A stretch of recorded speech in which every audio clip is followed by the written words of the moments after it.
Всем привет! Сегодня я вам покажу, как можно добавлять моды, удалять и что с ними делать. Для этого нам понадобится мой компьютер, который, надеюсь, у всех есть. Пишем туда вот это и жмем Enter.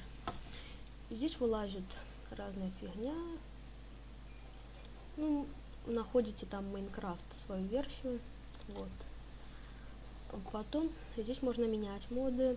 Если Майнкрафт полетит, то можно взять все моды, у меня их немного, переместить на рабочий стол, а потом добавлять по одной штуке и смотреть, какой мод мешает работе игры.